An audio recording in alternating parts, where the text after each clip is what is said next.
Good morning students, welcome once again to my class, and this video is for class 6.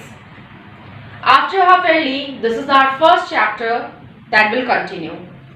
So we'll continue with chapter 6 of history, that is Empires period. So let's begin with the introduction of this chapter. Around 3000 years ago, some changes took place in the ways rajas were chosen. तो आज से लगभग 3000 साल पहले कुछ बदलाव हुए उन नियमों में। किन नियमों में? That how to choose their king or their administrator, their raja. As we learned in our last chapter, if you remember, the Vedic period. The Vedic period was divided into two parts. The early Vedic period and the later Vedic period. During early Vedic period, the kings were only responsible to protect their empire. सिर्फ अपने साम्राज्य के जो लोग होते थे उनकी सुरक्षा ही उनकी जिम्मेदारी होती थी. They were not having large armies, they were not having palaces and any lavish life. But some changes took place during the later Vedic period, and now the kings have large armies to protect their empire, and now they started performing some rituals and sacrifices also that we have discussed in our last chapter. Some yajnas हमने अपने last chapter में letter Vedic period topic में ये discuss किया था कि कैसे अब राजाओं ने बहुत सारे रिचुअल्स, बहुत सारे सैक्रिफाइसेस परफॉर्म करने शुरू कर दिए थे. कई सारे अनुष्ठान और बलिदान करने शुरू कर दिए थे यज्ञ के रूप में, अलग अलग यज्ञों को परफॉर्म करके. Now in this chapter also will come to know that how this changes took place in the ways that how to choose their rajas. So, some men now became Raja by performing rituals such as Ashwamedh, horse sacrifice. Now, during this period, any of the men who were able to perform the rituals, जैसे कि अश्वमेध यज्ञ होता था जिसको horse sacrifice के नाम से भी जानते थे, हॉर्स सैक्रिफाइस कहते थे. इस यज्ञ को परफॉर्म करने वाला जो व्यक्ति होता था वो राजा बन सकता था. Because before this, during the later Vedic period और Vedic period, the kingship was hereditary. Means राजा बनने की जो प्रक्रिया थी वो क्या थी? हेरिडिटरी थी, वंशानुगत थी. राजा बनेंगे, फिर उनका बेटा राजा बनेगा, फिर ऐसे ही ये चीज आगे बढ़ती जाती थी पीढ़ी दर पीढ़ी. But now the thing change. अब चीजों में बदलाव हो रहा था. कुछ यज्ञों को, कुछ रिचुअल्स को परफॉर्म करके लोग राजा बन सकते थे. The rajas who could organize the rituals and sacrifices were considered as very powerful. वो राजा जो इन यज्ञों को, इन अनुष्ठानों को, रिचुअल्स को परफॉर्म कर सकते थे, जिनके अंदर एबिलिटी थी इनको परफॉर्म करने की, दे वर कंसीडर्ड एज वेरी पावरफुल. उन्हें बहुत ही शक्तिशाली माना जाता था, या वो बहुत ही शक्तिशाली होते थे. एंड स्टूडेंट्स, दीज रिचुअल्स और sacrifices were performed by some specially trained priest. तो कुछ स्पेशली ट्रेन्ड प्रीस्ट होते थे, पुजारी होते थे, जिन्हें बुलाया जाता था इन रिचुअल्स को, इन सैक्रिफाइसेस को परफॉर्म करने के लिए, इन अनुष्ठान और बलिदान को परफॉर्म करने के लिए या कराने के लिए. And in turn they were given heavy rewards. और इसके बदले में उनको बहुत भारी मात्रा में रिवॉर्ड दिए जाते थे, बहुत सारे गिफ्ट दिए जाते थे, बहुत सारे रुपए, पैसे, धन दौलत दी जाती थी. And sometimes they were also appointed as the permanent, means स्थायी advisor of the king also. और कभी कभी उनको स्थायी एडवाइजर मीन्स सलाहकार के तौर पे भी नियुक्त किया जाता था. And as I have told you, the rajas who could organize the rituals were considered as very powerful. So they were the central figure in these rituals. इन अनुष्ठानों में जो मेन जो मुखिया होते थे, मुख्य जो कोई इंसान होता था वो कौन होते थे? राजा, जो इस सैक्रिफाइस को परफॉर्म करते थे. They were given the special sheet या थ्रोन, उनको एक स्पेशल गद्दी पे दी जाती थी या सिंहासन दिया जाता था बैठने के लिए. Sometimes like tiger skin were given to sit, means इस यज्ञ में बैठने के लिए उनको टाइगर स्किन दी जाती थी. And their relatives like their wifes and sons were also have to perform some minor rituals. उनको भी इस अनुष्ठान में, इन सैक्रिफाइसेस में छोटे छोटे रिचुअल्स परफॉर्म करने होते थे.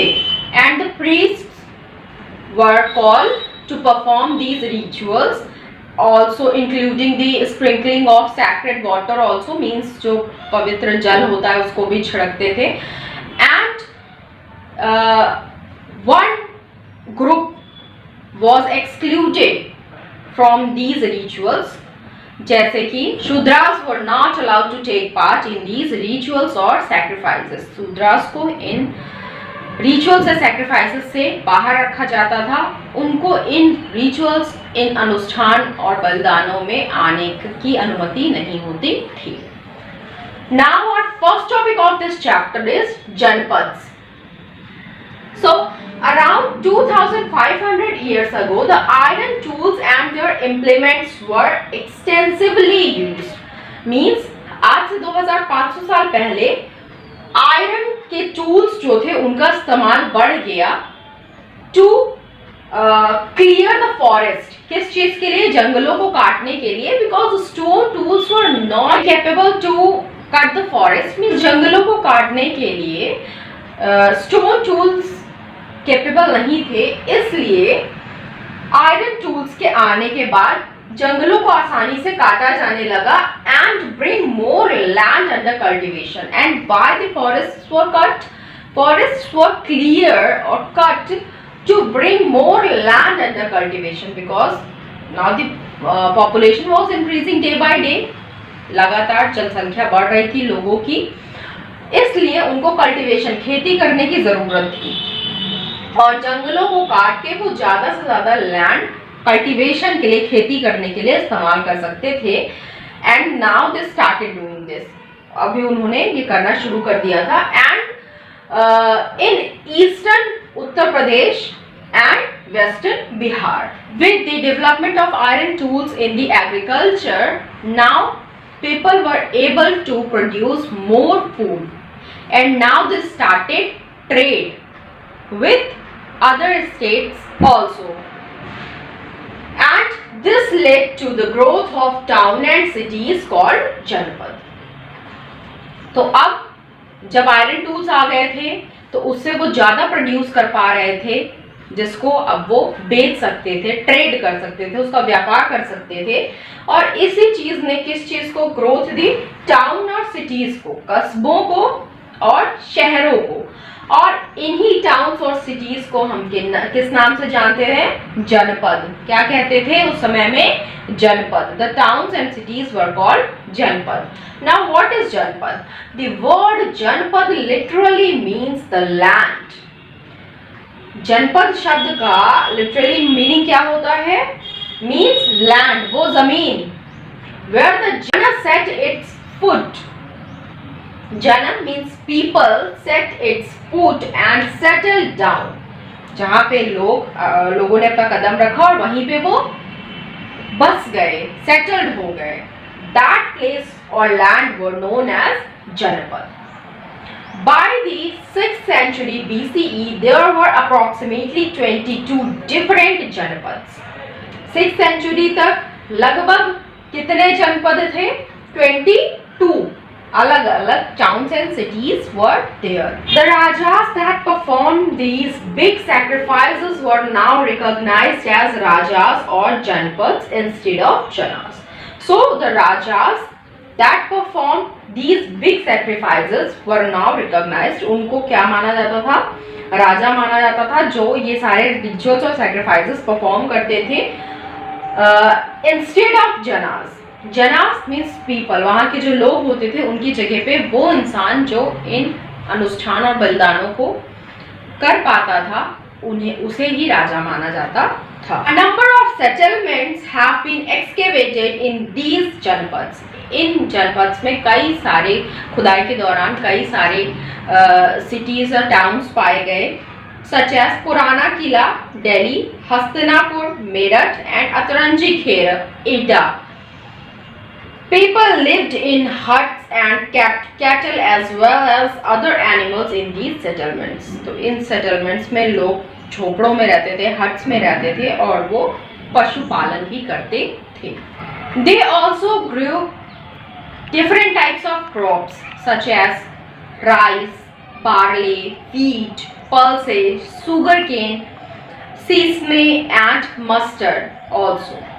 वो दालें उगाते थे, चावल, गेहूं, शुगर केन गन्ना, सेसमे मीन्स तिल या और मस्टर्ड भी उगाते थे. They used to make earthen pots of grey and red color. इसके साथ साथ वो मिट्टी के बर्तन भी बनाते थे रेड और ग्रे कलर के. Special type of pottery found at these sites is known as painted grey ware.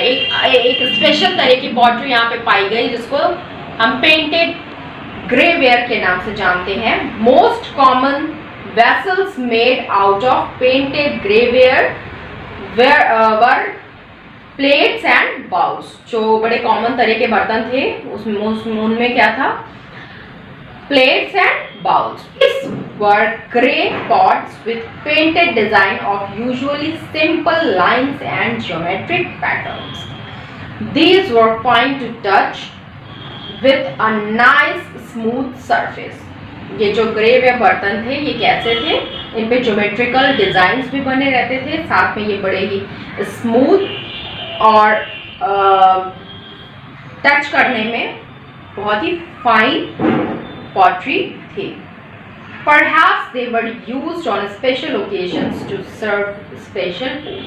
माना जाता है कि स्पेशल ओकेजन्स पे फूड सर्व करने के लिए यूज किया जाता था फॉर इम्पॉर्टेंट पीपल, इम्पॉर्टेंट लोगों के लिए. Now next topic will continue in our next class. Read the chapter properly and complete your homework questions.